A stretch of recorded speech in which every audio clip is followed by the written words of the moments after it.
Hello students, Buddha classes के online platform पर आप सभी लोगों का स्वागत है। मैं के सर आप लोगों को जीएस का पोर्शन देखूंगा और आज मैं आप लोगों को जीएस में हिस्ट्री का पोर्शन लेके चल रहा हूं।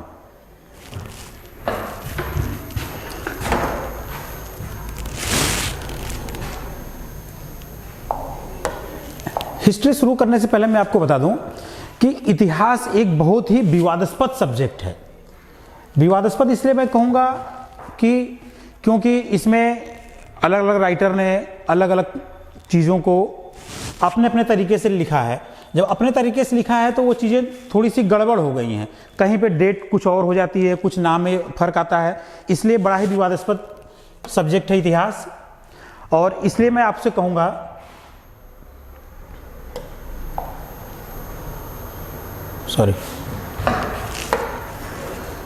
इतिहास जब भी आप पढ़िए तो कोई भी टीचर गलत नहीं होता है, बस आप देखिए टीचर के सोर्सेस क्या है। और जब 4-5 सोर्सेस का एक ही आंसर होता है तो समझिए वो चीज़ें सही हैं, क्योंकि आजकल वैसे भी इतिहास के साथ काफ़ी छेड़छाड़ किया जा रहा है, काफ़ी विवादास्पद मुद्दा है इतिहास का। इसलिए मैं आप लोगों से नहीं कहूँगा कि आप इस विवाद के मुद्दे में पढ़िए, लेकिन इतिहास शुरू करने से पहले मैं आपको एक बताना चाहूँगा कि मानव का उद्भव कैसे हुआ और मानव ने अपना जीवन कैसे प्रारंभ किया। तो आप जस्ट इमेजिन करिए, क्योंकि इतिहास की जो अभी आपको आपके आगे बताता रहूँगा मैं कि इतिहास में कैसे चीज़ें अपने आप होती चली जाती हैं। मैं आपको 5 मिनट में बताऊँगा, लेकिन ये 5 मिनट का समय लगभग 5 लाख वर्ष लिया गया था। सबसे पहले इंसान पृथ्वी का निर्माण हुआ, वो मैं भूगोल वाले पोर्शन बताऊंगा। पृथ्वी पर कैसे हुआ, मानव कैसे हुआ। हम आते हैं कि आदिमानव से शुरुआत करते हैं। आदिमानव हमारे पृथ्वी पर आ गए। आदिमानव को भूख लगी। जब भूख लगी तो जैसे छोटा बच्चा होता है, आदिमानव छोटा बच्चा समझ लीजिए कि कोई भी चीज़ मिले उसको मुंह में डालता था। उसको कुछ भी, उसने उपस्थित हर चीज़ को, जो भी उसको दिखा, जो भी चीज़ दिखा उसको उसने मुंह में डालना चालू किया, और जिसका टेस्ट उसको अच्छा लगा वो उसको खाने लगा। इस तरह उसने, और जिसका टेस्ट गंदा लगा वो एक तरफ करने लगा। इस तरह मानव ने खाने वाली चीज़ें और न खाने वाली चीज़ों को डिफ्रेंशिएट किया, अलग अलग किया। उन खाने वाली चीज़ों में बहुत से सारी ऐसी चीज़ें हैं जिनको आज हम नहीं खाते हैं। तो फिर इंसान ने खाना खाया, उसको खाया। उसके बाद फिर आप समझ लीजिए कि एक मानव ने जान गया कि मुझे खरगोश खाना है या मुझे हिरन खाना है। तो एक दिन उसने देखा हिरन को, उसने दौड़ाया हिरन को, दौड़ाते दौड़ाते दौड़ाते थक गया, लेकिन हिरन पकड़ में नहीं आया। जिस भी जानवर के पीछे गया तो पकड़ नहीं आया। आप समझ लीजिए कि इतना थक गया कि यहाँ पे हिरन खड़ा है और यहाँ पे इंसान बैठा हुआ है, दोनों हाँफ रहे हैं, लेकिन इतनी ताकत नहीं है कि ये एक दूसरे को पकड़ सकें। तो इंसान ने बगल में पड़ा हुआ एक पत्थर उठाया और ऐसे खींच के मारा उसको, और वो जाकर के उस जानवर को लगा और जानवर मर गया। तो आदिमानव ने सोचा, यार ये तो बड़ी गजब की चीज़ है, मेरे पास तो बड़ी करामाती चीज़ आ गई। इस तरह मनुष्य ने अपना पहला हथियार, यानी एक तरह से अपना पहला वैज्ञानिक खोज, पहला आविष्कार किया पत्थर का हथियार, पत्थर का औजार। इसलिए जो पुराना काल था, प्राचीन काल था, उसको हम पाषाण काल भी कहते हैं। पाषाण मतलब पत्थर होता है, लेकिन वो विशाल पत्थर होता है। तो वह पत्थर मारा और वो उसको लगी और वो मर गया। इस तरह मनुष्य ने सोचा, ओ पत्थर से शिकार किया जा सकता है, तो एक खोज होगी। अब मनुष्य जब भी किसी जानवर का पीछा करता था तो हाथ में एक पत्थर लेकर के पीछा करता था।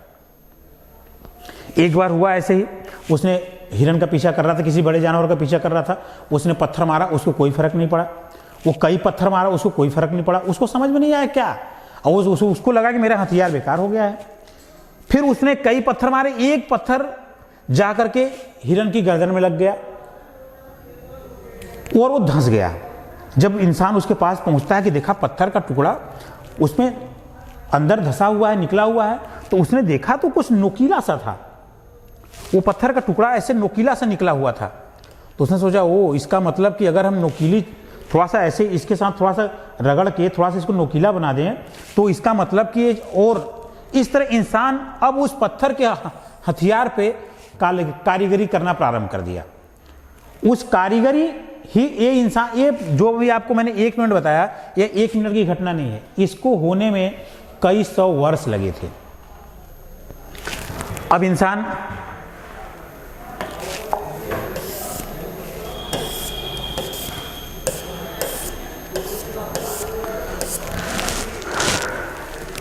अब आदिमानव, अब उसको ये बातें समझ में आ गई कि पत्थर के हथियार से शिकार करना चाहिए और पत्थर को नुकीला करना चाहिए। अब इंसान अब जब भी शिकार करने जाता था, मनुष्य जब भी जाता था शिकार करने, तो हाथ में एक पत्थर लेके जाता था जो कि थोड़ा सा नुकीला होता था। नुकीला वो करता नहीं था, अभी देखता था, वो जो पत्थर नुकीला होता था उसमें निकाल लेता था। अब एक दिन इंसान ने एक अपने जानवर का पीछा किया। अब वो पीछा करते करते थक गया। अचानक एक सकरी गली में पहुंचा, एक सकरी गली में पहुंचा, और जब वो सकरी गली में पहुंचा तो सामने से एक और इंसान उसको दिख गया। अब जो हमारा जानवर था इसमें फंस गया, इधर पहाड़ी इधर पहाड़ी, इधर इंसान, तो वो भाग नहीं सकता था। जो जिस जानवर के पीछे यह कई घंटों से पीछे पड़ा हुआ था, लेकिन अब इधर इंसान होने की वजह से इसके अंदर अब यह जानवर घिरा सा महसूस करने लगा, और इधर से इसने और इन दोनों ने मिलकर के इसका शिकार कर लिया। अब सोचिए इंसान के अंदर कौन सी चीज आई होगी, आप इमेजिन कीजिए, कमेंट बॉक्स करिएगा, कमेंट करिएगा कि अब इंसान के अंदर ये आ गया कि एक अकेला आदमी जितना शिकार करने में, भोजन की तलाश में जितना परेशान होता है, अगर उसके साथ और 2-4 लोग मिल जाएं तो भोजन की तलाश को और भी आसान बनाया जा सकता है। तो यहां से इंसान के अंदर समूह में रहने की भावना का उद्भव हुआ। समूह में रहने की भावना का उद्भव हुआ। यह है समाज स्थापना की पहली सीढ़ी, पहला कदम जो इंसान के सामाजिकरण का था। यहीं से आदिमानव विकास के पथ पर, एक नहीं कि विकास के सामाजिक पथ पर चलना प्रारंभ हुआ। क्योंकि अब जब भी रहते थे 2, 4, 3, 5 इंसान आपस में इकट्ठे रहते थे, जब भी वो शिकार करने जाते थे तो वह एक साथ इकट्ठा होते थे और मिल करके किसी भी जानवर को घेर करके शिकार करते थे। ऐसे समय बीतते गए, इंसान अपनी चीज़ों में व्यस्त होता गया। रोज मिलते थे लोग, शिकार करते थे।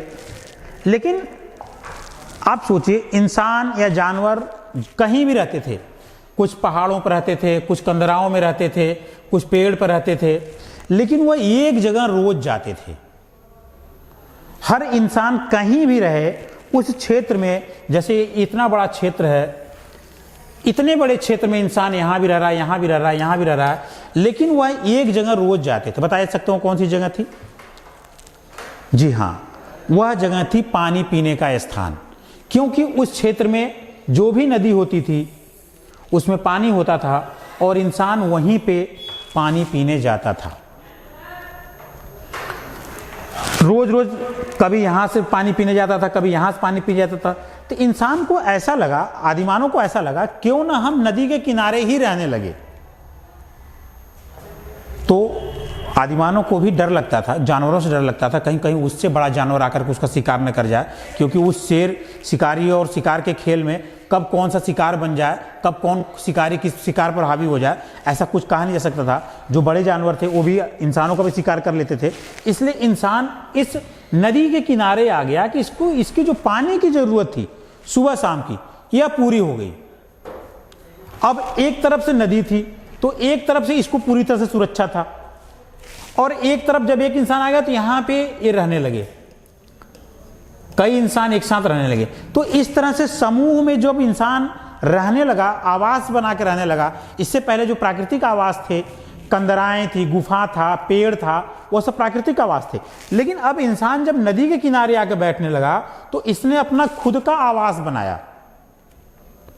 आदिमानव ने खुद का आवास बनाया और समूह में 2, 4, 5 आसपास के जितने भी शिकारी थे सब एक साथ रहने लगे, सुरक्षा की दृष्टि से, सुरक्षा की भावना से। और यहीं से प्रारंभ होता है एक गांव, कबीला और एक समाज। तो इंसान एक साथ रहने के लगा तो सामाजिक गतिविधियां होने लगी, तो समाज का निर्माण तो हो गया।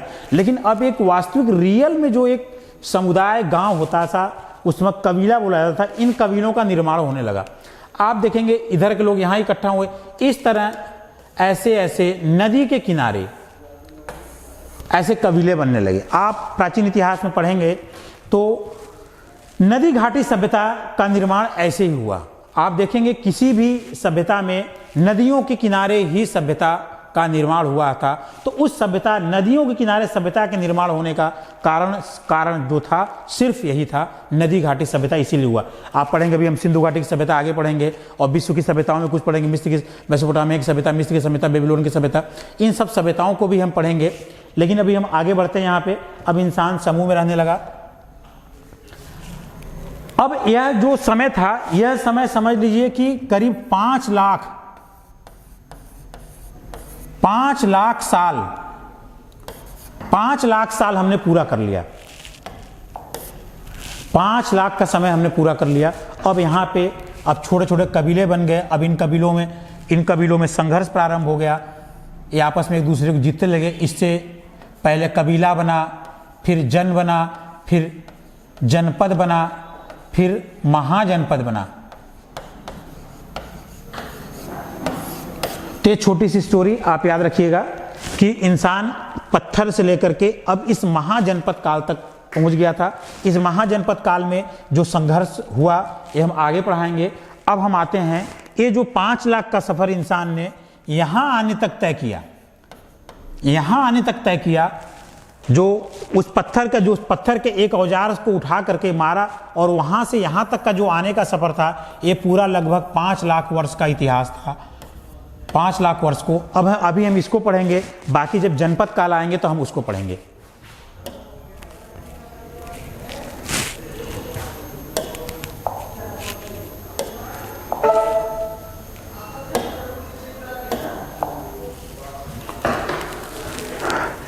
जो हमारा प्राचीन इतिहास था, जो पुराना इतिहास था, प्राचीन इतिहास का, मैंने कहा ये 5 लाख वर्षों का इतिहास है। इसको भी 3 खंडों में बांटा गया है। पहले तो हम देखते हैं इतिहास में होता क्या है। प्राग ऐतिहासिक काल,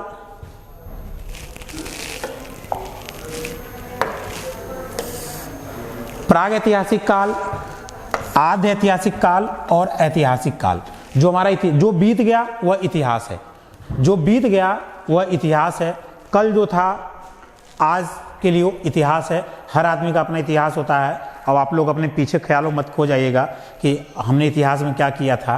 क्योंकि आज अगर हम पढ़ेंगे नहीं तो आने वाले समय में जो आज हम कर रहे हैं यह भी इतिहास बन जाएगा। और इतिहास के पन्नों में झांकने पर अगर वर्तमान में अच्छा नहीं होता है तो इतिहास में भी अच्छा नहीं होता है। इसलिए अपनी ऐतिहासिक स्टोरी को याद मत करिएगा और अपने पढ़ाई पर कंसंट्रेट करके ध्यान रखिए।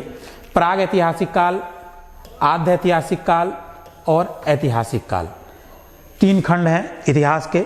मैं सिंपल से बता दूंगा आपको यहाँ पे कि प्राग ऐतिहासिक काल किसको कहते हैं, आद्य ऐतिहासिक काल इसको कहते हैं और ऐतिहासिक काल किसको कहते हैं। प्राग ऐतिहासिक काल उस समय को कहा जाता है जब मनुष्य को पढ़ने लिखने का ज्ञान नहीं था और उस समय के किसी भी लिखित साक्ष्य या किसी भी लिखित इतिहास का वर्णन नहीं मिलता है, उसको प्राग ऐतिहासिक काल कहा जाता है। शॉर्ट में बता रहे हैं, डीप में तो बहुत ज़्यादा जाएंगे। जो लोग अभी चैनल को ज्वाइन कर रहे हैं चैनल को सब्सक्राइब कर लें और वीडियो को लाइक और शेयर कर दें, बेल आइकन को ऑल पे प्रेस कर दें जिससे आने वाले नोटिफिकेशन आपको तुरंत मिल जाए। तो प्राग ऐतिहासिक काल, आद्य ऐतिहासिक काल और ऐतिहासिक काल।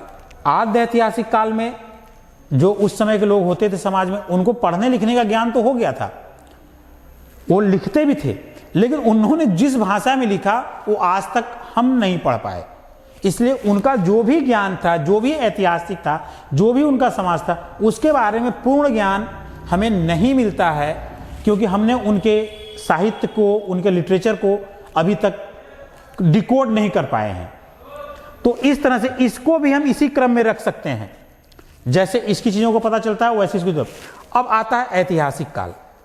ऐतिहासिक काल वह समय होता है जहां से मनुष्य को लिखने पढ़ने का ज्ञान हो गया था और मनुष्य ने अपना सारा इतिहास एक क्रमबद्ध तरीके से और अन्य सोर्सों में लिखित देने लगा। क्रमबद्ध तो हमने बाद में किया, उनके मिले गए साक्ष्यों के अनुसार उसको क्रमबद्ध किया।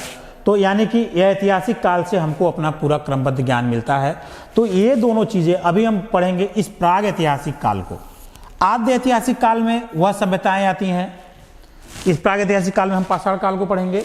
आद्य ऐतिहासिक काल में वह सभ्यताएं आती हैं, जैसे हड़प्पा सभ्यता। हमें लिखने पढ़ने का ज्ञान तो था, लोगों ने लिखा भी था, वहाँ की चित्रात्मक लिपि थी, लेकिन अभी तक हम उस लिपि को पढ़ नहीं पाएंगे। आदि और वैदिक काल के बारे में कुछ कहा जाता है। वैदिक काल में जो हमारा पूर्व वैदिक काल था, पूर्व वैदिक काल का भी साहित्य लिखा गया, उसको हमने समझ नहीं पाए हैं। ऐतिहासिक काल जो हमने महाजनपद काल चालू होता है, जनपद काल वहाँ से चालू होता है। तो अब हम आते हैं प्राग ऐतिहासिक काल। इस प्राग ऐतिहासिक काल को भी 3 भागों में बांटा गया है।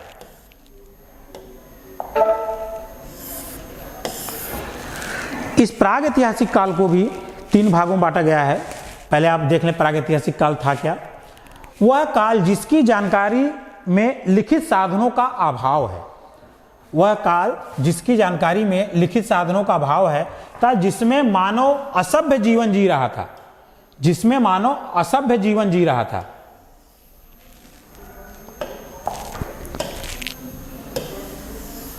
असभ्य जीवन जी रहा था, उसे प्राग ऐतिहासिक काल की संज्ञा दी गई है।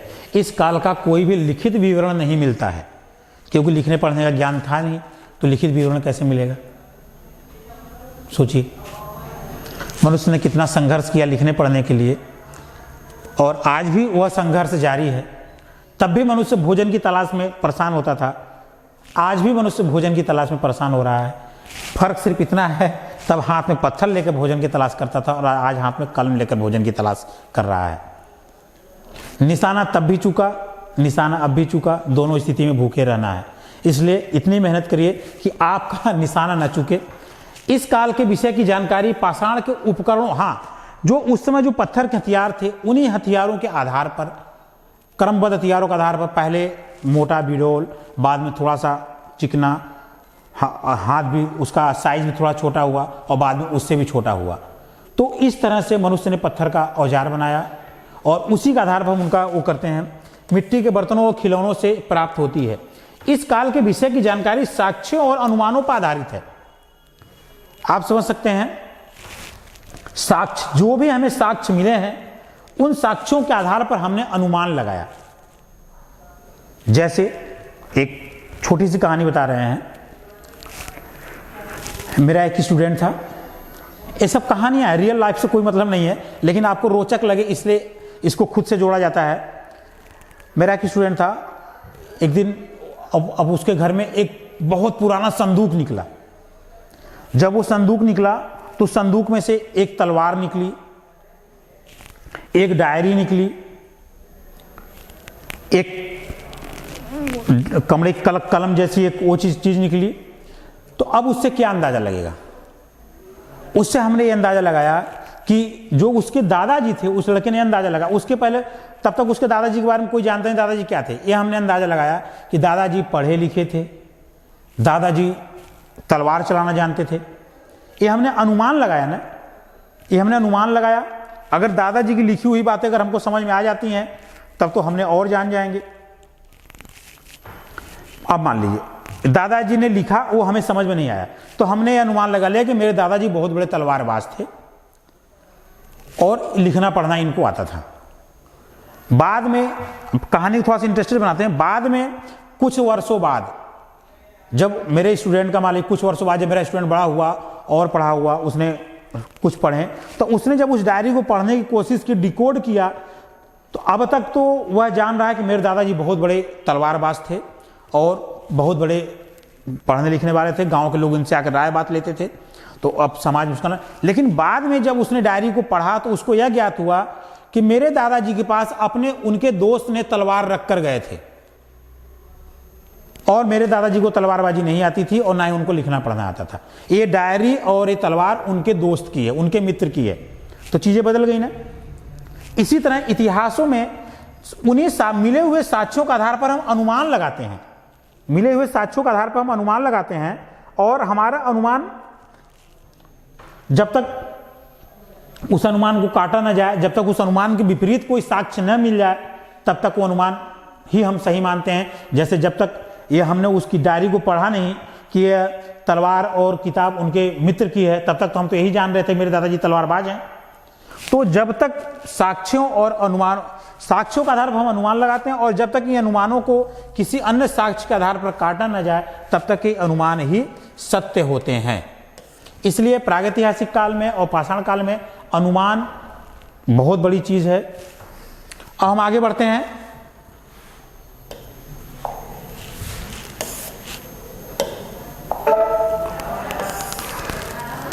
आद्य ऐतिहासिक काल, हमने अभी बताया आपको, ऐसे ऐतिहासिक काल की जानकारी लिखित साधनों उपलब्ध न हो पर उनको अभी तक पढ़ा नहीं जा सका है, लेकिन इस बात का अनुमान लगाया जाता है कि मनुष्य तब तक सभ्य हो चुका था। यानी कि जब मनुष्य लिख रहा था, पढ़ रहा था, तो इस बात का तो हम अंदाजा लगा ही सकते हैं कि मनुष्य को सभ्यता का विकास हो चुका था, मनुष्य सभ्य हो चुका था, आदिमानव वाली जो जिंदगी थी उसको छोड़ करके सभ्यता में वो आ चुका था। अब आते हैं ऐतिहासिक काल में। जिस काल के लिखित साक्ष्य उपलब्ध होने लगते हैं उसे ऐतिहासिक काल कहा जाता है।